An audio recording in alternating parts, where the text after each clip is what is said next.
যা হচ্ছে এমন একটা সম্পর্ক, যে সম্পর্কটা কিন্তু চিরকাল থেকে যায়, তাই না? আর এই সম্পর্কে কিন্তু দুইজন মানুষকে একসাথে থাকতে হয়।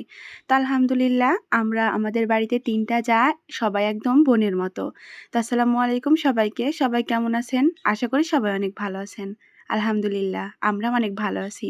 তো আজকে চলে গিয়েছিলাম আমার বড় জায়ের মায়ের বাড়িতে বেড়াতে। সবাই জানতে চান আমার স্বামীরা কয় ভাই বোন। তো আমার স্বামীরা হচ্ছে 3 ভাই আর আমরা হচ্ছে 3 জা। 3 জায়ের ভেতরে কিন্তু আমি সবার ছোট। আর বড় ভাসুর এবং আমার বড় জা কিন্তু চাকরির জন্য ঢাকাতে থাকেন। তো ছুটিতে এসেছিলেন, আমরা সবাই মিলে প্ল্যান করি আজকে আমরা আমাদের বড় জায়ের বাসায় যাব। যেই বলা সেই কাজ, তাড়াহুড়ো করে আমি, আপনাদের ভাইয়া, এই তো আমার আম্মা জান এবং আমাদের ভাবি রেডি হয়ে চলে যায় ভাবিদের বাসায়।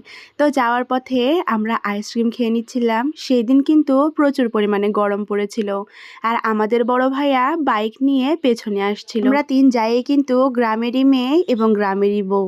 তো আমার বড় জায়ের বাসাও একদম গ্রামের ভেতরে, অনেক সুন্দর একটা পরিবেশে। আমার শ্বশুর বাড়ি থেকে আমাদের বড় ভাবির মায়ের বাসা কিন্তু বেশি দূরে না।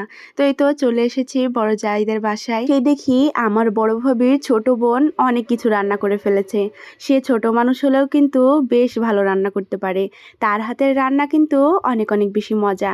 আর আমার বড় ভাবির কিন্তু মা বেঁচে নেই, সেই জন্য যত বাড়ির কাজ সব আমার বড় ভাবির ছোট বোনই করে থাকে। আর বড় ভাবির বাবা কিন্তু অনেক ভালো মানুষ। আমরা যাওয়ার পরেই দুপুর হয়ে যায়, তো সবাই মিলে একসাথে খাবার খেতে বসে যাই।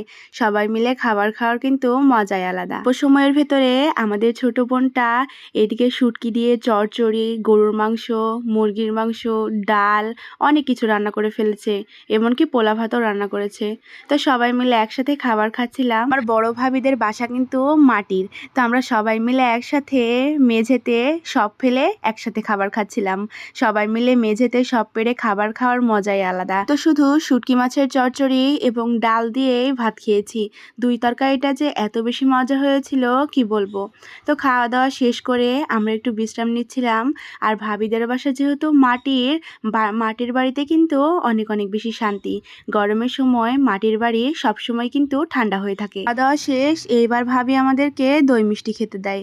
তো দই মিষ্টি খাওয়া শেষ করে আমরা প্ল্যান করছিলাম ভাবিদের ওইখানে নদীর চর আছে, আমরা চরে বেড়াতে যাব। অনেক পরিবারেই দেখবেন যায় যায় কিন্তু মিল থাকে না।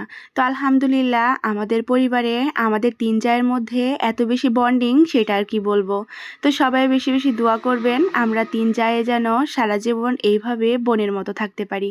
তো দেখেন আমরা চরে বেড়াতে চলে এসেছি। এখন পাট শাক চাষ করার মৌসুম চলছে, সব কৃষকেরা পাট চাষ করেছে। তো সেইখানে ঘোরাফেরা করে আমরা চলে আসি একটা ব্রিজে বেড়াতে। তো এখানে একটু আমরা সবাই মিলে মজা করলাম। তারপরে তো দেখেন ধান ক্ষেত দিয়ে সবাই মিলে একসাথে হেঁটে বাসায় যাচ্ছিলাম। এই ভিডিও পর্যন্তই। আল্লাহ হাফিজ সবাইকে।